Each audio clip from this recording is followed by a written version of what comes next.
Hello and welcome. We are your hosts Sandesh and Anshuman. In each episode, we will pick one seemingly boring security topic and talk about the good, the bad, and everything in between. So join us for some fun, some conversations, and some super hot takes about all things security in the Boring AppSec podcast. All right, so welcome to episode 2 of the Boring AppSec podcast. Anshuman, how are you doing? I'm good. How are you, Sandesh? Not too bad. It's been a bit of a busy week, but it's always busy, right? I kind of wanted today to talk about a post you wrote, I think in 2022. It was one of your really long posts on, building a product security program from scratch. I know I read that and I really, really enjoyed it, especially because, October 2020 is when I joined Razorpay as a security engineer.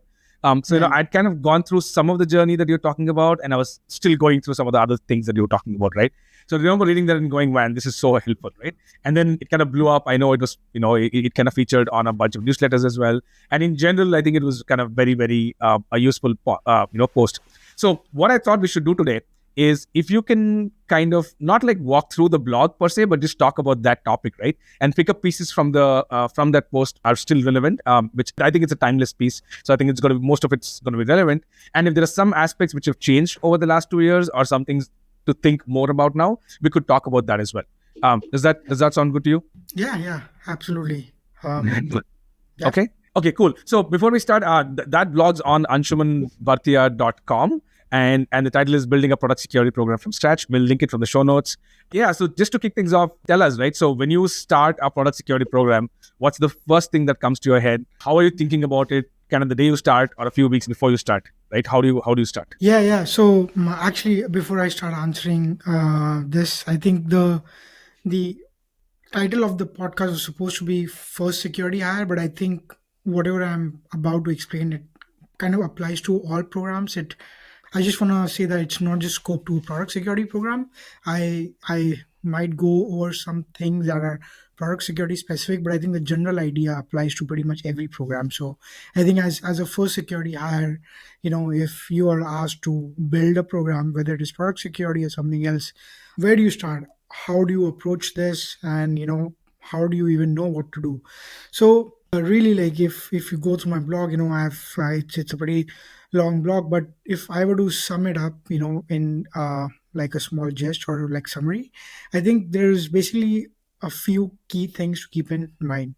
Well, first thing is understanding the organization, right? Like every organization's risk appetite is different. Their industry is very different, right? Like I could be working in a healthcare industry, you could be working in a financial industry. So the risk appetite, the attack vectors, everything varies significantly from company to company. So I think as the first security hire, it is really important to understand what is it that you're trying to protect, what is it that your organization really cares for, right? And what is it that will make sure that you're making meaningful progress, right? So understanding the organization, its priorities, right?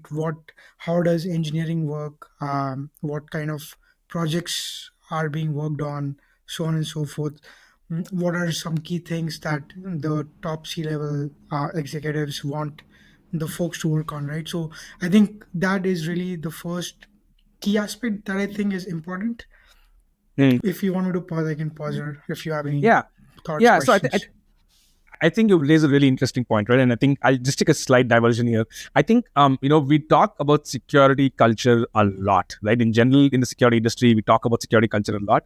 And, to me, it's basically downstream from our culture, right? So you can talk about a lot of security things, but if it doesn't map with your organization, it just doesn't work, right? So, Andrew Breitbart has this quote, forget the political stuff, right? I mean, we can ignore that. But he says politics is downstream of culture, right? Which I think is like a really interesting way of looking at it. So I think the security version of it is like, security culture needs to be downstream of our culture, right? So if your security culture doesn't align with your organization, it doesn't really matter. So from that perspective, you're absolutely right. You may have had success working in an ops-heavy financial global company, and then if you move into a startup, which is one location with one office in Silicon Valley, and they're tech first, and they're move fast and break things, the same things don't apply, right? I mean, I'm not picking one over the other, but I'm just saying the security culture has to change as well. So I 100% agree with you, on understanding kind of what the org is about and then thinking about security. So Just wanted to say I agree with you. Go ahead. Yeah, yeah, yeah. And I've also worked at place, and I've also seen uh, the fact that security culture could be different from the overall organization culture. But I think the real impact, or if you want folks to like see you as you are basically helping them solve important issues, I think it is important to align the security culture along with the organization culture, right? Like, I've seen security teams do things slightly different, and more often than not, those things end up causing friction, right, in the long run. So, yeah, just something to be aware of, just like something to be careful is, yeah, just making sure the cultures align and you're speaking the same language with everybody else. Yeah. Cool. Yeah. So that was the first thing, right? First aspect. The second aspect that I cover in my blog is building relationships. Hmm. And by building relationships, what I mean is, you're the first hire, right?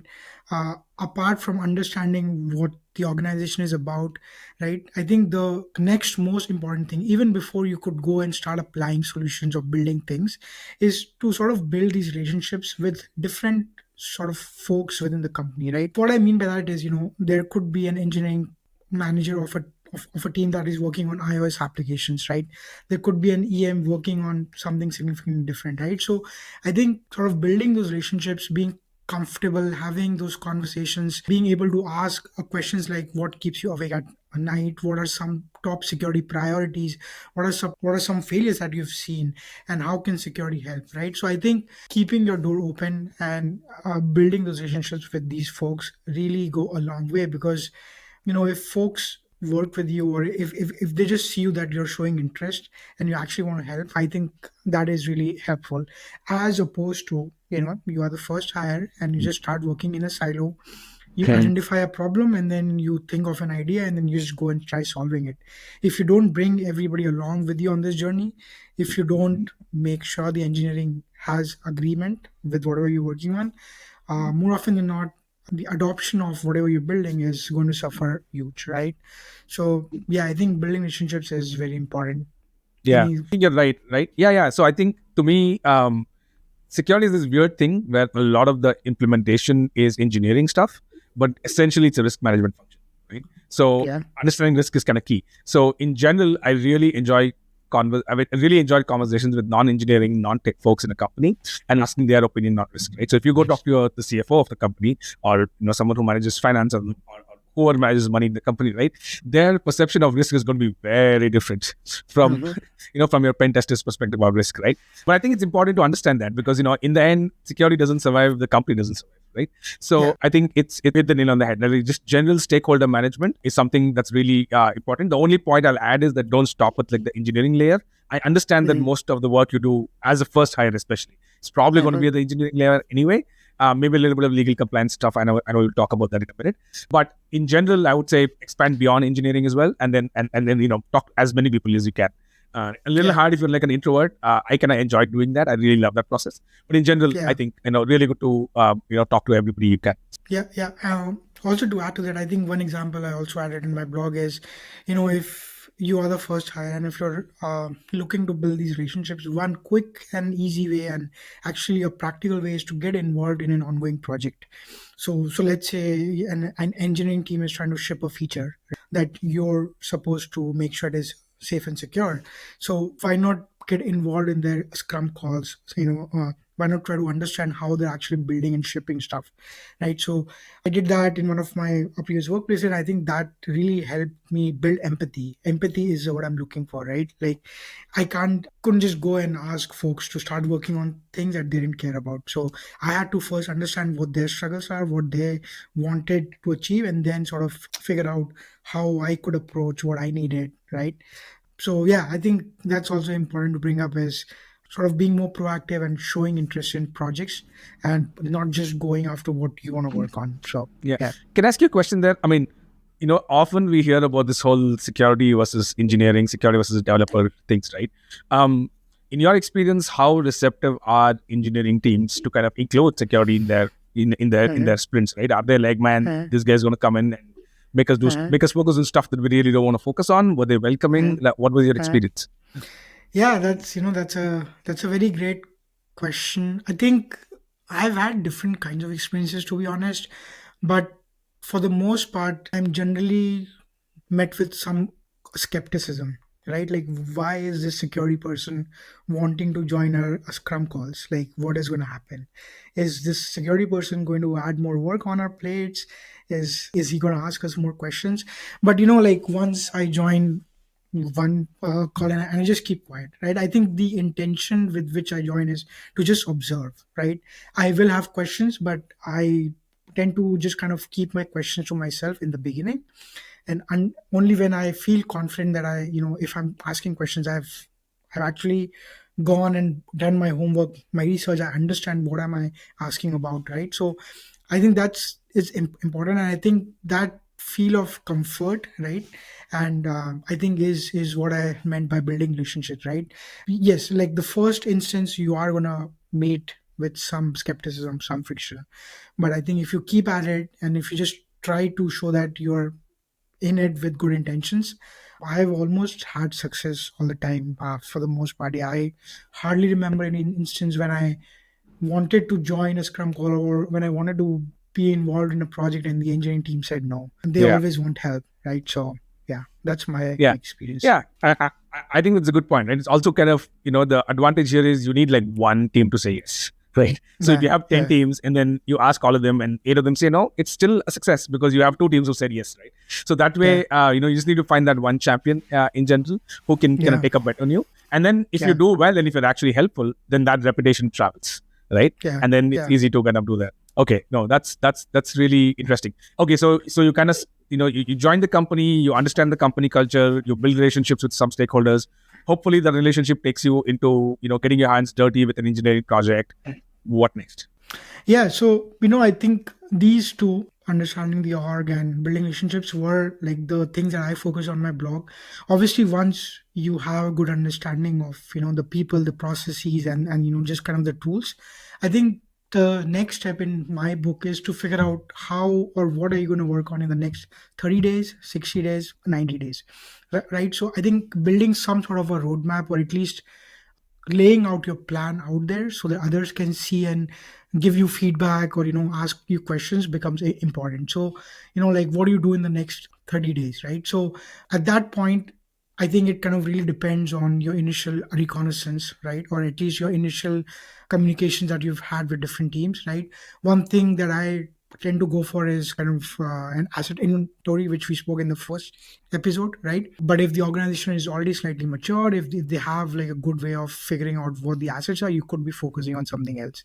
So I think that tends to be my approach. The other thing that is worth mentioning is compliance plays a big role in these first security hire responsibilities, right?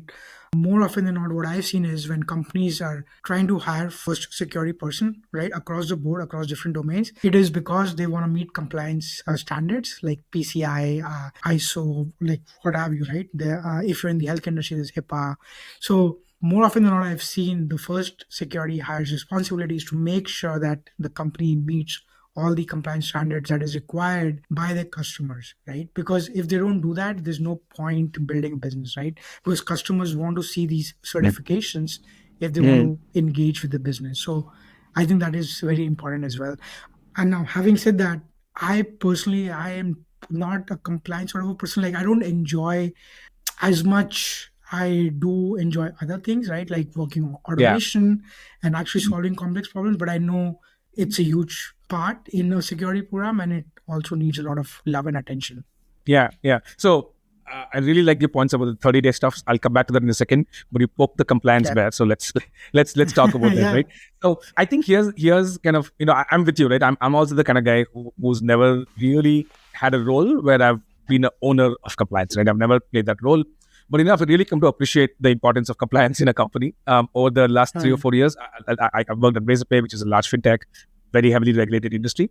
And kind of, I think the difference between compliance and security, though there's a lot of similarities, right? I mean, a lot of what you do is kind of, the rules of the game are similar. Maybe you could say the compliance standards and don't really get it sometimes. At least that's how I feel. That there are a lot of these rules which don't really further security. But anyway, we can talk about that on a different episode. But I think the primary difference between compliance and security is this: that compliance is the cost of doing business, right? If you're not compliant, you're out of the game in many cases, right? That's it. It's a binary. It's a 0 or 1. Now, there's a good thing and a bad thing. The bad thing is if you're not compliant, it really has like a downside to your business. The good thing is ROI is very, very easy to measure, right? How many times have you seen security people say, hey, I can't convince my CFO, I can't convince the CEO why you need to invest in this new XYZ tool, right? With compliance, it's very straightforward, right? You could say, hey, 37% of a business depends on us being compliant. And if you don't have that, you can take that off your top line, right? So that way, I think I understand why CXOs, non-security CXOs also understand, it's easier for them to understand compliance, right? It's kind of like, having a license for your building, having a rental agreement, right? So those things kind of intuitively makes a lot more sense. So that's kind of one of the reasons I think also is that, it's okay to force feed security through compliance, right? I think that's one point. I think the other aspect is, that you're right. I mean, compliance, if you don't have, the problem with security is that there's no end goal in sight, right? There's no such thing as secure, right? So it's really hard to kind of think about, convincing people about what security is. When does it end? Does it ever end? We always love saying things like, oh, there's nothing called hack proof. There's nothing called 100% security. And, that sounds correct to us, but it's actually very disconcerting for a lot of non-security people. So they're like, okay, so I do everything you say, and we're still not done, like we're never done, right? That's hard. Compliance, on the other hand, is simple, right? Because you do these things, you have an audit, you get the certificate, you're done. So it's much easier to digest for like a non-security, Yeah. And, since we are speaking about compliance, just wanted to mention this. So I've seen 2 blog posts.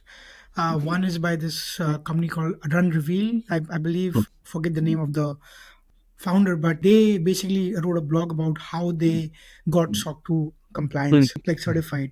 I think SOC 2 is known to be a very difficult thing because like SOC 1 is easy, but SOC 2 is one of those things where you should know what you're doing in order to prove to your auditor that you're doing the right things, right?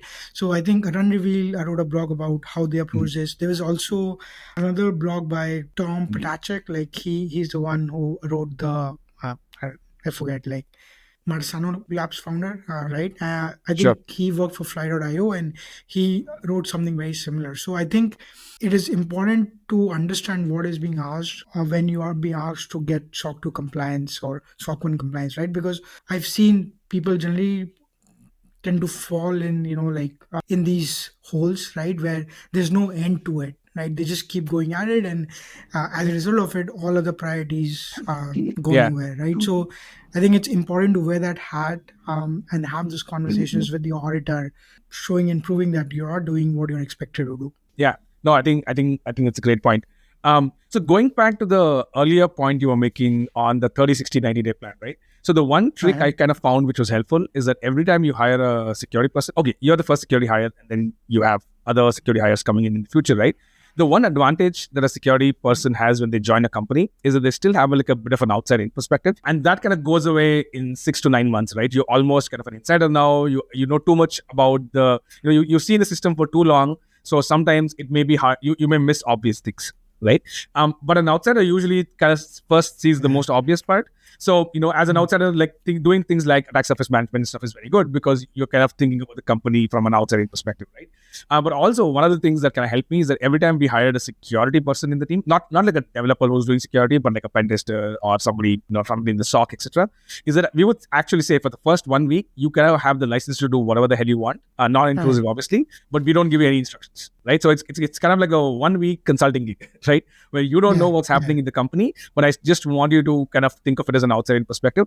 And it's kind of fascinating that for almost 2.5 years, every time somebody new would come, they would tell us some obvious things we already knew, but there was always 1 or 2 things that we had never thought about, right? And I thought that was really interesting. So I kind of had like an unwritten rule saying every new hire spends a week without talking to us and just telling us what they have. And then they can ask questions and we'll answer the questions, but we won't give you instructions on how to go about it, right? It kind of helps them understand the company from the outside and then correlate with information that's inside. But it also kind of helps you kind of get an outside-in perspective. But I think that's a good point, right? If you have a 30, 60, 90-day plan, then you have something to kind of look forward to. It's also nice, I think, to commit to that plan and tell the world about it. Even if you don't meet it, at least the people know that you're serious about what you're doing. Also, to add to that, right, like I think 30, 60, 90 days plan, right? I think so some things that I've seen work really well in smaller companies where, you only have a few folks on the security team is focusing on a few things, right? The first thing is to focus on an IR program, right? Like an incident response program, where if something were to happen, if you do get reported a vulnerability, whatever, there should be a proper process of how to involve legal, doing the postmortems, all of that, right? So having a good IR plan / person who knows about it is important. I think second, having some sort of an EDR program as well, right? Endpoint detection and response. I think again, like if you don't monitor, or if you don't have any way to get visibility about your employees' workstations, I think that is almost like skeletons hidden in the closet, right? So I think having a good EDR plan is also important, right? And again, I'm not talking about like having a detailed plan, but at least having good understanding of what are you doing about these things, right? Third thing I would mention is having some sort of a vulnerability management program, whether it is true with application security vulnerabilities, cloud security issues, right? Just kind of understanding what is out there in your external attack surface, having an understanding of your external attack surface. I think these things become important, right? So if you think about 30, 60, 90 days, you could take the first 30 days to just kind of come up with some basic processes or ways of, of doing these things that you can share with the folks, so that, folks start to see the real value that you're bringing in. I don't know if you have any thoughts to that, Sandesh. Yeah. No, I mean, I sort of agree with you on the top three things that you spoke about, right? Like EDR and all that makes sense. But I kind of feel like it changed from company to company as well, in the sense that it also so a lot of the stuff like EDR and things are things that IT teams can do pretty well as well, because it can have very vendor dependent, very easy to kind of implement. So if you have an IT team, like they may not be security folks, Sure. right? So the one lesson I kind of learned at Razorpay, I was not the first security hire. There was already a small compliance team, but I was the first full-time person focusing only on security. Is that while you may be the first security hire in the company, you're not the first person to think about security, right? Almost always founders, and I can tell you that now because I'm a founder now, is that founders are freaking paranoid. Right? They're always worried that the hard work is going to be wiped off, because of a hack or because of many other things, right? It's not just about InfoSec or the other risks as well, but in general. So I think the one thing you can also do is kind of identify what already is happening in the company from a security perspective.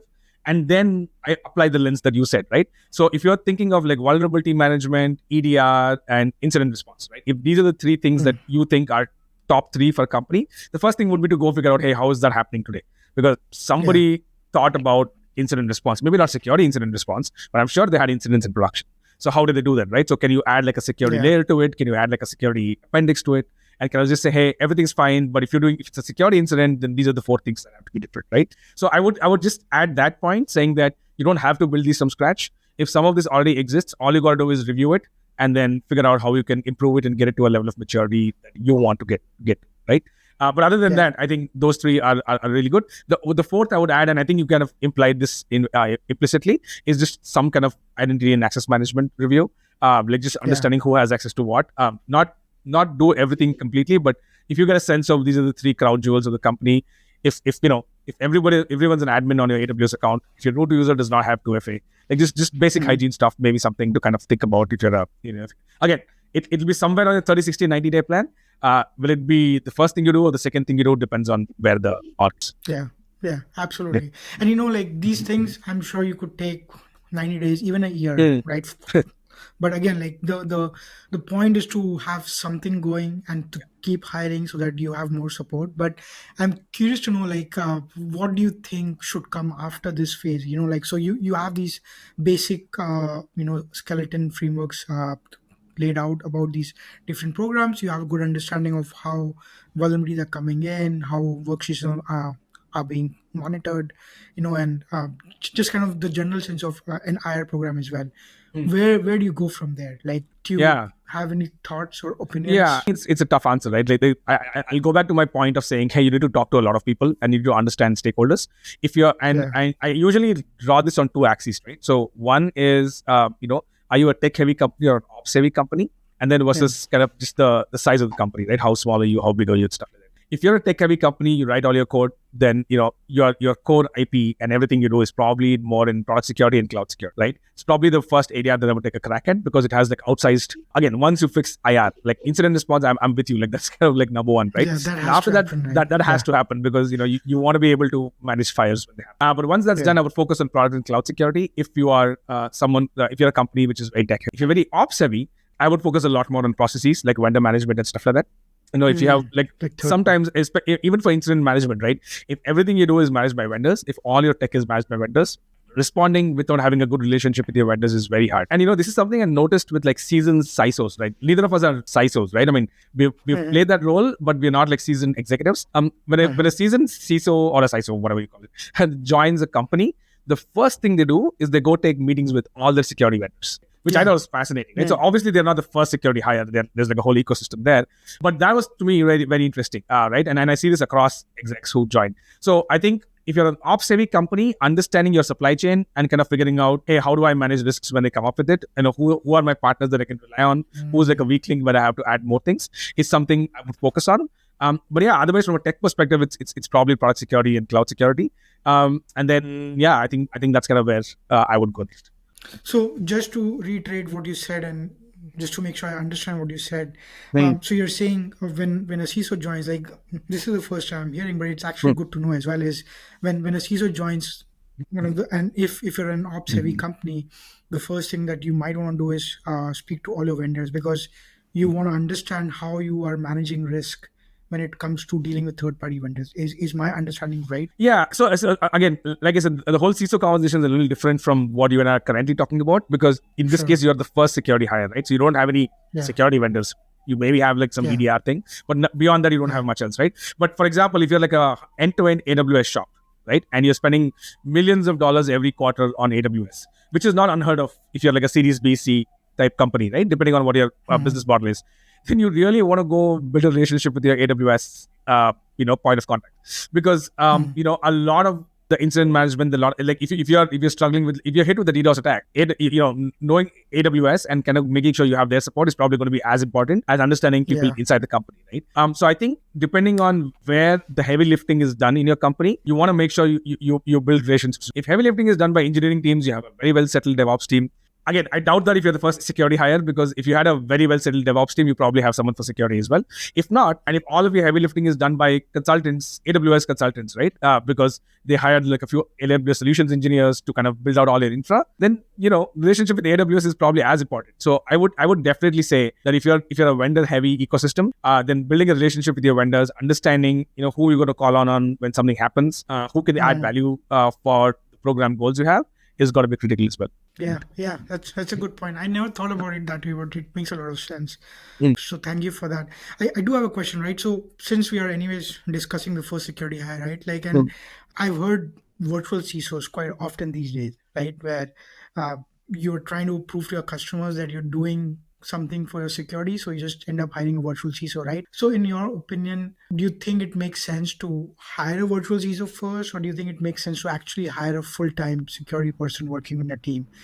Any pros, cons, because I don't have that experience and visibility, so I'm curious to know if you've had any. I think there are two reasons why we do more security things, okay? One is to actually secure things, and the second thing is for security theater, right? And as early security engineers, you look down on security theater, but as I have spent more time in security teams, I actually kind of respect it, right? If you appear as a weak target, more hackers will hack you. will try at least, right? And the more they try, the higher the chance of success. Success. And even if they don't succeed, you have to deal with a lot of hacker traffic and stuff like that, right? So even from a technical perspective, giving a perception that you are secure is kind of important, right? And it's doubly important if you're in regulated industries and you have to deal with stakeholders who are not just B2C customers, right? If you have large customers, if you have large businesses who are customers, if you have regulators whom you work with, if you're a multi-geography organization, then a lot of these things come in, right? If you work with Europe and you have to think about GDPR and stuff like that. So I think as far as a CISO goes, my sense is that usually is sign of like a little bit of a panic button, in the sense that you need a CISO, but you can't hire one quickly because let's face it, it's hard to hire a full-time CISO, right? So a vCISO, I think, is useful in two cases. One is where you want to kind of, try before you buy, right? So you kind of try to have someone on as a vCISO for 6 months, do your critical stuff, and then see if you really need someone full time. Or second, if you kind of want to assign ownership of something to someone, but it's just not big enough for it to be a full time job, right? Then I think it's okay to have a vCISO. But it's almost always theater, right? Like, the vCISO can be called security engineer. Like, I don't know why they need to be called vCISO unless there is some weight to that word CISO. And that weight only happens if you need them to represent them somewhere external, right? Internally, most folks don't even have the title CISO. They're either like VP or senior VP or something like that, right? Only very few companies have like internal title as CISO, but it's usually an external title, right? So by that definition, I think vCISO is a role which is used to manage your external stakeholders. And if that's important for you, then it kind of makes sense to have like a vCISO. But if your goal is to kind of protect you from attacks and stuff, obviously you want someone full time because your attacks are not going to stop in 3 months. Like, what happens if the vCISO contract expires? Your DDoS, the person buying a rig to do DDoS attacks on you is not going to stop because your contract ended with the vCISO, right? So I think that's kind of where it is. So I think it comes down to motivation. Are you hiring someone to satisfy external requirements, or are you doing it because you had 3 DDoS attacks over the last 4 weeks and you're done and you need someone to manage them? Right? So then you probably want to hire a founding security engineer or a principal security engineer or something. Just one last point to this topic before we can jump on to something else. So I think in one of my previous workplaces, we had a vCISO, and we had just started to build our founding security team, right? And only thing that I think the vCISO provided value with was to write up these information security policies, right? Which again, as a company, right, you're asked, like, do you have some sort of an information security, data security policy or not, right? So I think that's what the company used that vCISO for. And then when we joined and we were like, what the hell is happening, right? Like, what is the vCISO doing? It was all over the place. So I think maybe, again, based on my experience working in the real world, I think that's what vCISOs are hired for. But I would like to believe that, they are a lot more skilled. Like, if somebody wants them to be, others to call them CISOs or virtual CISOs, whatever, I hope that they are just more skilled than writing up these long ass policies that nobody really cares for, right? So just wanted to add that. I mean, like I said, there's a lot of theater in security, right? A lot of things are done so you can tell people you've done them, as opposed to actually doing them because you care about them. Hopefully, a lot of that can be replaced with ChatGPT. We'll see, right? So, but I think security policies and standards are definitely a topic we should deep dive on another day. I really truly care about it. In theory, not having standards makes zero sense. In reality, we rarely see standards succeed. So it's an area that I'm really, really kind of Me too. I've thought a lot about. It's a very spicy topic. Yeah. It's a very spicy topic. It deserves a whole episode for itself, right? Yeah. Okay, so moving on. I think another question area I kind of want to talk to you about, and you spoke about this a little bit in the blog as well, is that so you started your 30, 60 day, 90 plan. You kind of settled into the company. The first big challenge you'll probably face is the first meeting you'll have with your leadership, right? When you got to provide updates on what's going on. So, question for you is, how do you manage your stakeholders up, like people you report to or people who run the company, and kind of what kind of metrics do you want to talk to them about? And I know the second one, there's no perfect answer to it. So I'm going to preempt all the comments which says, those are terrible metrics. Read this 3-volume book on how to kind of generate metrics for your company. Okay, that's fine. But how do you get started, right? How do you kind of, where do you start from metrics, and where do you start about talking to the board, talking to the executives and so on? Yeah, and I mean, I don't feel confident in answering this just because I'll be the first person to admit that I haven't had too much exposure going to these meetings where I'm speaking to, like the C-levels. But I think in general, what I've seen and what I've experienced is explaining the term risk to the C-level is key, right? Like, if your board members, if your C-level suite does not understand what risk is in terms of your organization, in terms of what you're trying to explain and work on, I think it's almost going to be an epic failure of how these meetings go, right? Because again, it all comes back to you speaking in the same language, terms, using some words, whatever, right? That makes sense to these folks who don't have any idea about security. They might, but for the most part, they just want to know, right? Like if in case of a breach, right, are they protected or not? What is the game plan if something were to happen, right? And what are we doing as a company in order to make sure that we reduce that risk of getting breached or whatever as much as we can, right? So I think that is the general philosophy, is what I've seen. Now, how you approach these, what kind of slides you prepare, what kind of things you present to the folks, is kind of depends on company to company, right? And same thing with metrics, right? Metrics again is, I think, a topic that can go for hours and hours. But I think as a security professional, I've always struggled personally to come up with metrics that A, is kind of easy to calculate and show meaningful progress, and then B, you are actually confident about whatever metrics you're reporting is not something that you're just doing it for the sake of it, but you actually care for it and you think there is value in it, right? And I at least haven't, in the 13 years or so of my working, haven't come to a good conclusion of what are some of the basic metrics that would apply to all organizations in all cases. I have Yeah. seen some talks about this recently. I can link to in the post notes, but yeah, that's been my experience. I'm curious to know what your experience has been. No, I think you're right. Right, there's lots to unpack on what you said there, right? So first, Yeah. So first on the whole, what is the risk aspect and everything? You're right. I mean, I think a lot of the job, it's very weird, right? When you get hired as the first security engineer, you assume you want to impress the people above you, or I mean, whatever above means, right? I mean, the people who you report to, or the C-sec executives, etc. But if you're the first hire, then a lot of the work you have is actually education, right? It's actually about educating these executives who are otherwise very smart, but haven't really spent a lot of time working on security, right? So I think it's as much education as it is impressing them and providing an update on what you are doing, right? So I think you're right. The first thing to do is kind of, define what risk means for the company and how we're going to manage it. What are we going to do if there's an incident, and so on and so forth. I'm with you on that. The couple of nuances I'll add there is, one is that if you can tie it to the metrics that they truly care about, that's always helpful. Right. So if, for example, if availability is like a core metric for the company, then tie risk to availability, right? There is a lot of availability risk, which is security related as well. So, if compliance is like a key thing, then tie what you're doing to compliance, right? So in general, contextualize your message to what you are doing is very, very important. And I kind of learned this trick back in my consulting days in Synopsys, where I used to work with with the sales team. Right, I was like the counterpart for the sales team, and it's always that you sell the same freaking product. Like we had 4 products, right? But every customer pitch was slightly different, because they would kind of figure out what they did. And the really, really good salespeople, what they would do is if it was a public company, they would go read their annual report first. Right? They would read their annual report, figure out what the CEO really cares about, because they know the CISO kind of reports to the CTO, the CTO reports to the CEO. So, if they're saying we're going to do digital transformation in 2019, right? Then you got to go talk about digital transformation and what security means for that, right? So that was a really neat trick, right? Which is to say that talk about whatever you want to talk about. I'm not saying that you should talk about what they want to hear about, but you want to contextualize it to what they care truly about, right?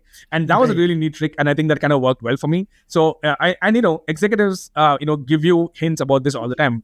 Look at what they talk about in your all hands, right? Think about what company updates they send out. What is the company talking about on in public, right? And that'll give you a hint about what they really care about. And as you learn more about it, tying risk back to risk of what, okay, I think is kind of helpful.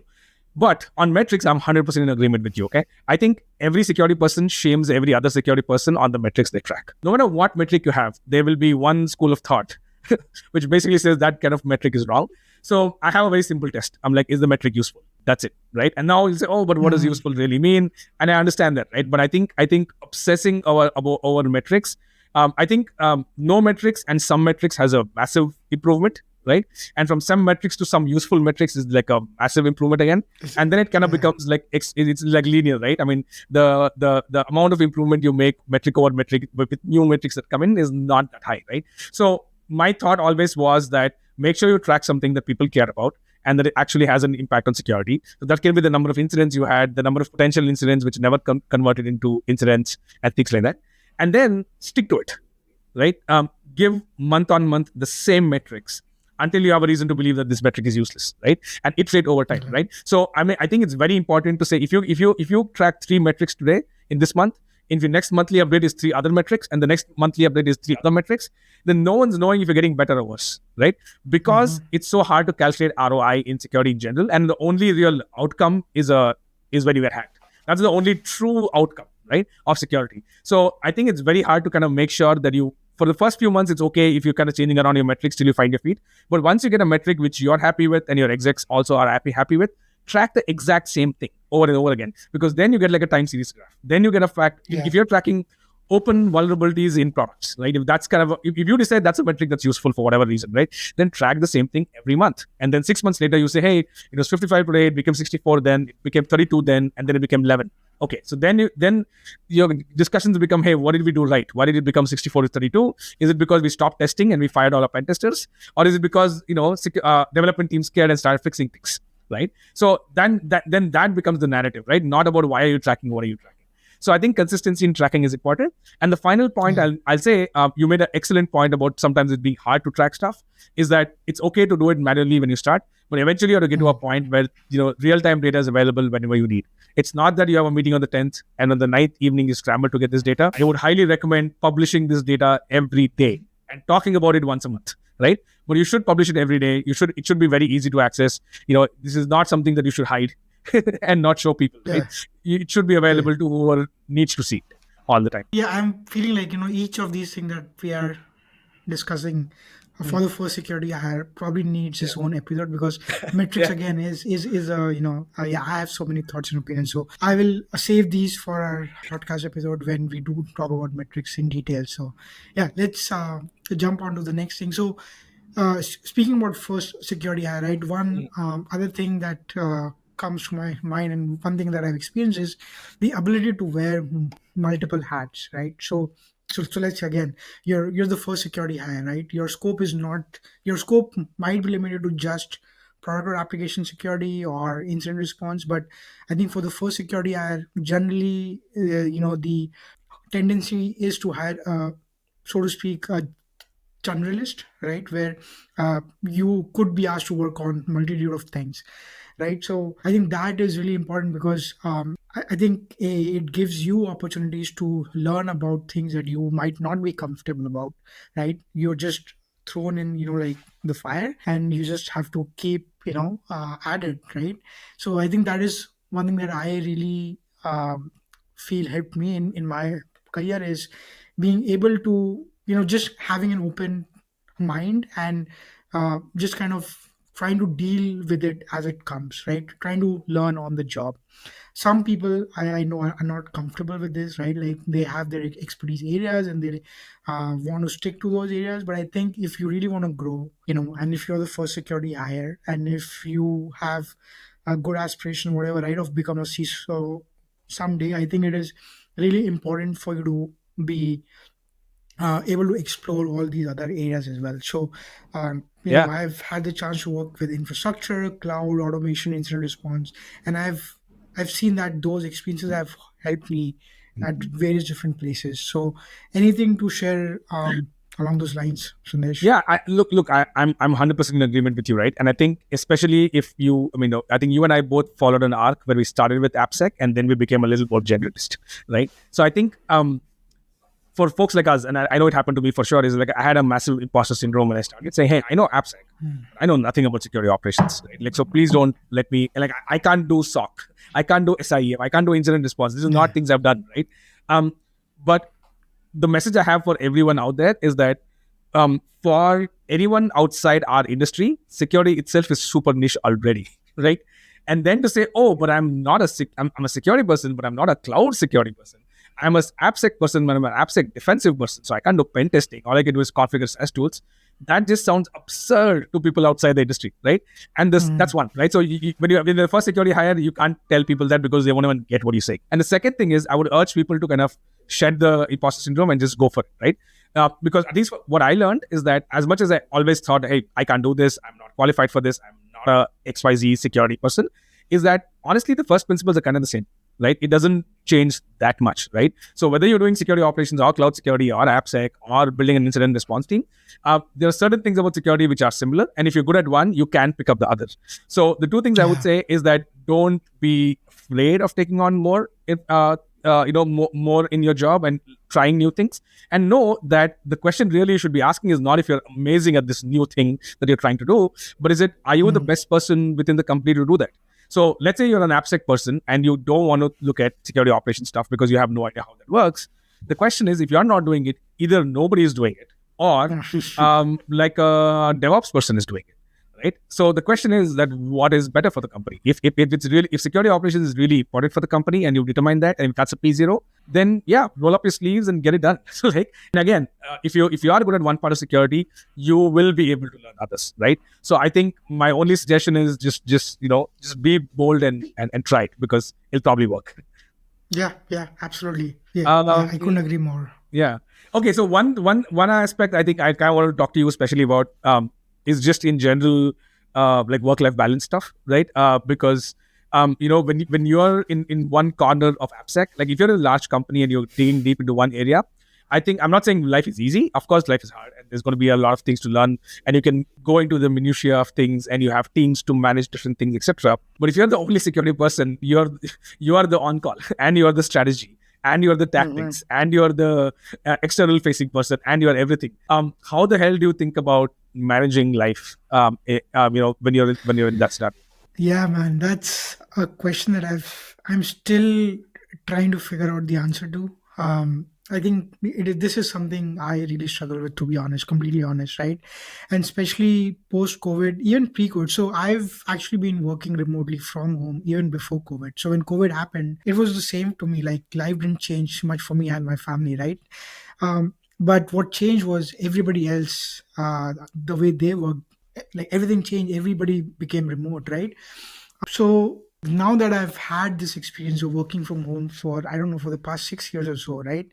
I tend to think I've slightly figured out, but it is still a work in progress, right? But again, what I'm trying to say is, I think, especially if you're the first security hire, again, sticking to our like episode main crux, of being the first security hire, I've had instances where, there was an incident or I was looking into something, it's past like 5 p.m. and I just kept working until I've reached a point where, because again, like if you are the only person trying to work on something, you don't have anybody to report to.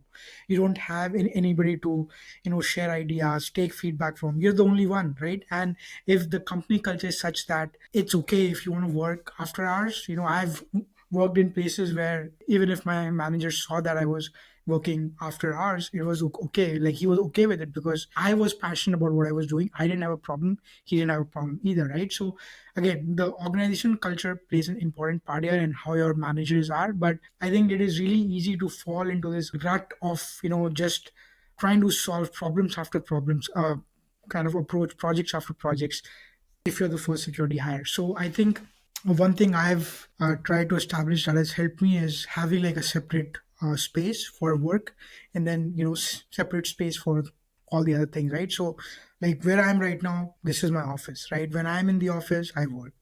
As I step out of the office, I just stop working completely. I don't even take my laptops. I used to do this, I used to take my laptop everywhere, like inside my house, and that was a recipe for disaster, right? So I think this is a topic that people need to pay more attention to, right? Mental health, work life balance, right? Like, and we are talking about these things because this is important, and especially if you are the first security person or if you're just the first engineer, I think it is very important. And I don't hear folks speaking about it often. So I agree with you, and I think everyone's way of dealing with it is going to be different, but it's important to think about it. I think in your blog you spoke a little bit about prioritization. Do you think that kind of helps get your work-life balance? Because like you said, you're never going to be 100%, you're never going to finish everything. So if you just keep thinking, hey, 8 hours a day, I can't do everything, 16 hours a day, that is the recipe for finishing everything that's insecure. I mean, that's not going to happen, right? So how do you think about like prioritization from this perspective? I mean, to be honest, based on my experiences, when you are the first hire, when it's a small company, everything is of the utmost priority. So I struggle with figuring out which gets the most priority, right? at times I've had to rely on my team, on my manager to sort of give me the direction as to, like, this is the priority. Because again, if you are trying to build empathy, or if you're trying to approach security, using empathy as your key thing, right? Like everybody's problems are important, and if you don't pay attention to everybody's problem, then you're not really building empathy, right? So I think, yeah, you can prioritize, sure, all you want, but at the end of the day, right, you also have to prioritize yourself, your mental health, right? And I think that's where I struggle the most is, if something is on fire and if my family needs me, it's okay. My family gets the priority. So again, like if you're talking about priorities between work and life, I think previously it used to be work, but I think of late I've transitioned it to be more family life, because I think Yeah. that is more important. No, I think you're right. I mean, I think that's fair. I also would say that if depending on what stage of life you're in, being the first Yeah, that security is very engineer, true. being the first security engineer in a company may not be the right fit for you, right? I mean, Yeah, because that's it a good does call point. for some amount of flexibility, right? I mean, it's unfair. If your whole, if there's a massive security incident going on, it's very, very hard for you to go and say, "Hey, life is important," right? I mean, you can say it, and I think people may understand, but it's just not set up yet for that kind of rigor, right? So if you're the first security Yeah, engineer, you want to think about, hey, do I have the flexibility in my life? And as someone who's worked for the last 15 years, I know for a fact that there were times in my life where if I left work at 5, all I'm doing is still thinking about work. So it doesn't really yeah, matter. dude. So, Every so at time, that yeah, point, I might as well have a job where I can give more hours or I can be super flexible. And there were definitely times in my life, when I had a kid for the first time, etc., when I wanted my weekends back, when I wanted my nights, and I wanted a set schedule, right? And it kind of yeah, made a lot yeah, of sense, right? So I think, you should also like definitely kind of think about where in life you are before kind of taking this yeah, plunge, right? This job is not for everyone. And even within yeah, that, even if this job is for you, it may not be the right job for you at that time, right? So something to think yeah, about. It's very challenging. It's a lot of fun. I really enjoyed doing it. I know you mentioned that you really enjoyed it as well, but you should definitely think about, if the timing is correct to take such a role. Um, okay, so I had one last question for you, right, which I think is really kind of the thing that security folks love talking about, which is on tools. Like, which of the 4,500 tools which should you buy the day you join as the first security engineer? yeah, man. And again, everybody you speak to about this will have their own opinions and whatnot. But my the way I go about it is, use open source as much as possible, right? Because uh, getting the right budget approved for the right tool, is one aspect of this whole thing, right? The other Yeah. aspect is getting the tools to work the way you want it to work, and to actually start showing you value, right? Because almost all of the shelf commercial tools, they do require some kind of configuration, implementation, fine tuning, etc., etc., right? And at least I have ended up spending more time in configuring these commercial tools and not really seeing value out of it, right? As compared to, I just take something open source, do a quick run with it, and at least I have some idea, right? So um I mean, we can name some vendors, right? But I think what I'm trying to point out is that I think, as a first security hire, right, you should first figure out the problems which we've spoken about, right? Like organization, people, processes, priorities, um, risk, right? All of those things. And then you sort of prioritize what is important, right? So obviously reducing risk is going to be important, right? But how are you going to do that? Via different programs, via different, like tools. And then you figure out, okay, what are some of the options in these categories? So again, to give you an example, right, I'm a big fan of like SEMREP. You've seen me blog about Both SEMREP of as well, and I'm sure you also played with it, right? Yeah. I think SEMREP is really cool. It is, they are trying to build a commercial product of it as well, but the open source CLI works just fine.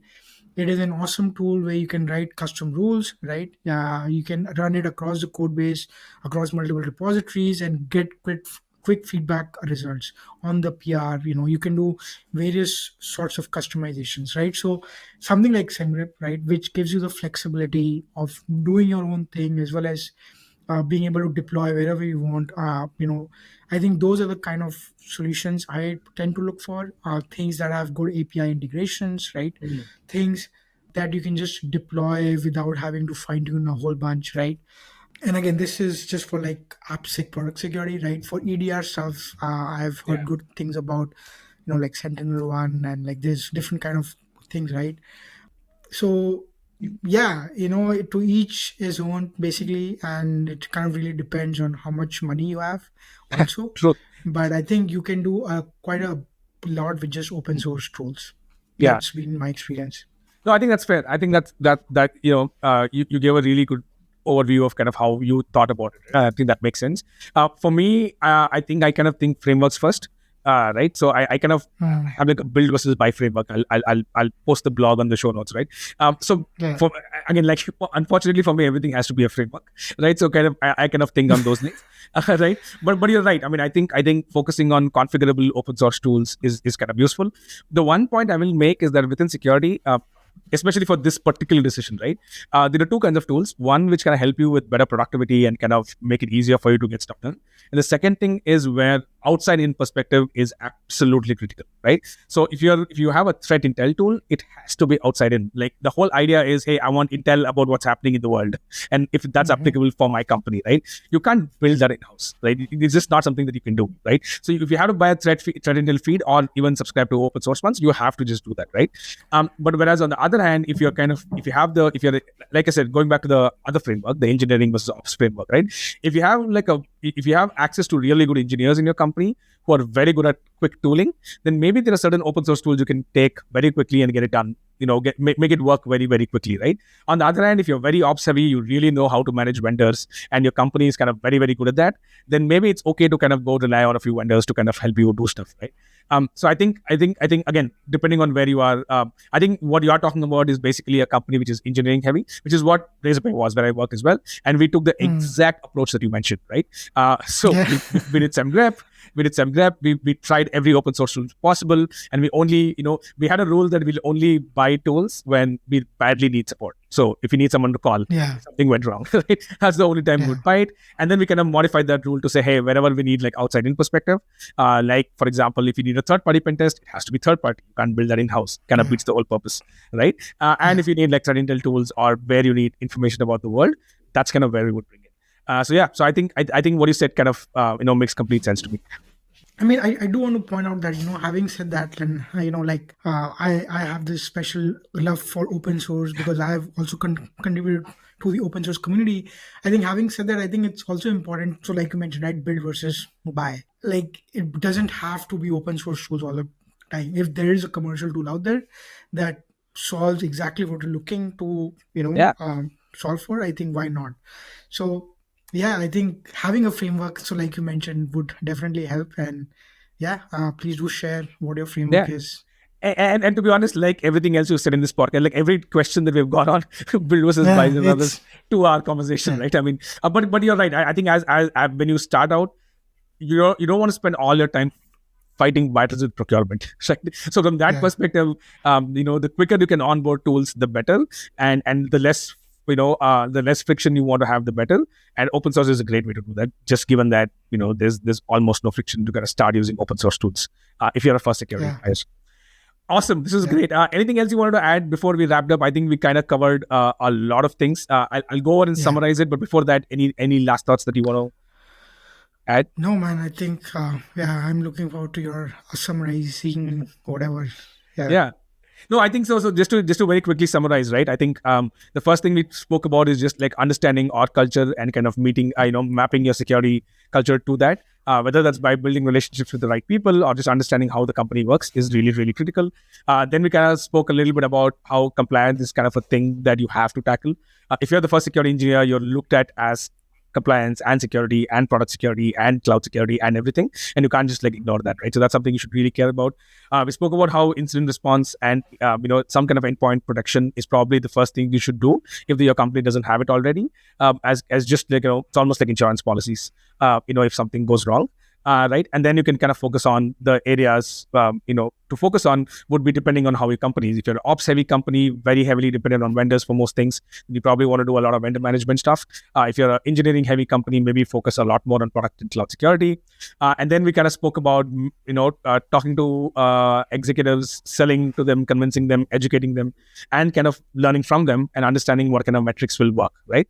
I think our conversation there was inconclusive on what metrics work best, but the idea is start somewhere, iterate over time, and as long as your company is okay with it, don't worry about what the security community on LinkedIn says are the best metrics. Right? And then I think we spoke a little bit about work-life balance on kind of how this is not the easiest gig in the world, and it's definitely one of the most exciting ones. But this definitely needs flexibility, and you got to think about life as well, and also kind of think about prioritization wherever you can. And finally, we spoke about tools. We kind of spoke about how open source may be a good solution, simply because it kind of lets you focus on the solution very quickly. And then we spoke about a few tools, which we both really enjoy using. Okay. Did I miss anything? No, I think the 30, 60, 90 days, we spoke about those things a little bit. And then the fact that, as a first security hire, you have to wear multiple hats. So, yeah, but everything else I think you covered. So I think you're good. Okay. Do you have anything to wrap up with? Do you have like one thing that you thought about this week, which was interesting? Do you have anything to talk about this week? Didn't think, but I actually saw, OpenAI released Sora. I'm sure you've that was seen my it, thing too. right? But anyway. Oh, yeah, man. No, No, go ahead, it's go ahead. Gen Go AI. ahead. No, Yeah. I'm just gonna, I just keep getting mind blown, right? Like Gen AI, and since I'm working for a company that is also starting to explore these Gen AI implementations, things are moving at a really fast pace, and I'm scared. Like I'm happy and sad. Happy because I know I'll have a job. Still, I'll continue having a job because this needs some security eyes as well. And then sad because like people can make videos out of freaking statements. That's crazy, man. So yeah, that's what I have for today. I kind of I disagree with you slightly on the risks, right? So if you thought about it, like, I started doing a little bit of photography around 2008, 2009. And Photoshop was a thing then, but it was very expensive, very hard to do. Filters wasn't easy. And most people had just started uploading photos on social media or whatever, right? And, the first thing we would do is every time a picture comes up, you would wonder if it's Photoshop, but you would by default assume it's a real photo, right? And then you would wonder, hey, this sounds too good to be true, right? But cut to like, let's say 2019, 2020, where, camera phones are amazing. Cameras in phones are mostly software now. They're not really that much about the hardware. And then, Instagram and filters coming in, everything. You almost kind of appreciate, like pictures have almost become not like a record of truth, but almost like art, right? So it's like a painting, right? You can draw whatever you feel like. So you can almost, photographers actually talk about making pictures. They don't talk about taking pictures anymore, because their idea is you first take something, that's your baseline, and then you can improve it. And then you work on it, right? So by default now, when I look at a picture, I don't use that as proof for stuff. It's just a piece of art, right? And I kind of feel like, and it's almost come to the point where nobody uses pictures. I mean, not nobody, but you, the moment you look at a picture, you have some kind of skepticism in your head on whether it's real or not. And I think that's about to happen to videos, right? Like videos are going to be expressions of the video takers or publishers' impressions, and not the truth, right? And I think as that happens, things will get better. Definitely in the short term, it's going to be different. Definitely each society will adopt at a different pace. I think there are like some 40 elections happening in the world today. I don't want to be in the business of kind of figuring out if a video was true or fake. Like that's going to be really, really hard to do, at least in the short term. But in the medium to long term, I hope that people will just develop an instinct of figuring out, hey, of skepticism more than instinct on if this is a real video or not. So it's great for art. I think it reduces the amount of time it takes to create videos and stuff.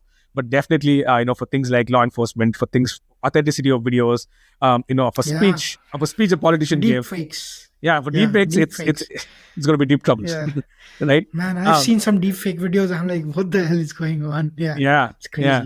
Oh, that's crazy. Since you stole my thing that I wanted to talk about. Sorry. There's another thing which was interesting, and I will link to the paper in the show notes as well.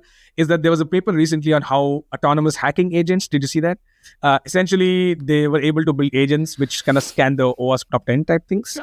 Which basically is like, hey, I can tell it, right? And it essentially said something like 60%. Again, I don't want to quote numbers because I don't have the paper open in front of me, but essentially, if you think about like a CSRF or an XSS or a SQLi, and hey, you can build an agent which just kind of solves stuff, right?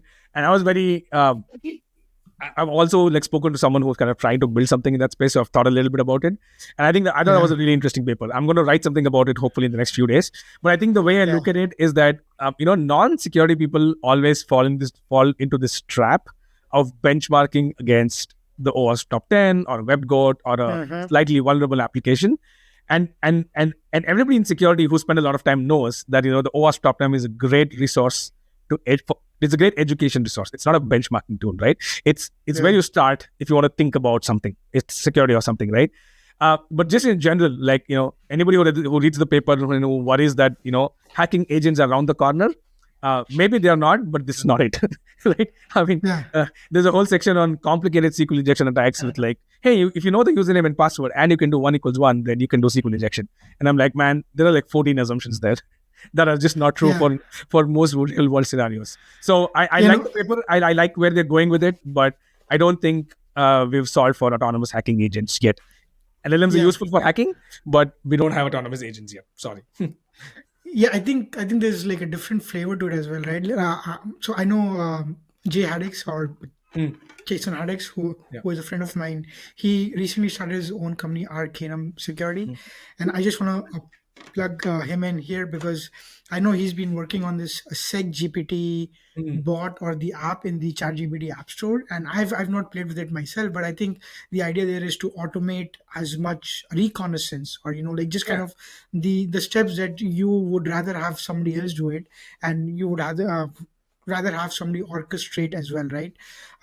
So I think that the different flavors of what you're speaking about, right? Like the whole autonomous agents, but I think like the real autonomous agent that knows exactly what to go for, how to go for. I think there's still a ways to it, but I think the different flavors of it that you can definitely build using an LLM. So, absolutely. I think LLM is useful for pen testing, ethical hacking, and bad hacking, like black hat hacking. Yeah, the answer is yes. There's no question about it.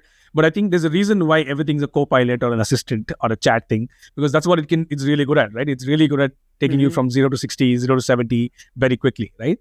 But what you need for pen testing or for hacking is that it's a needle in a haystack thing, right? You got to get that one thing for that particular context, for that particular scenario. And that's kind of where I think, like I said, I have no doubts that we're going to have autonomous hacking agents sometime in the future. Just don't think we're there yet, based on based on the paper I read. But it was interesting, kind of the way they approached it.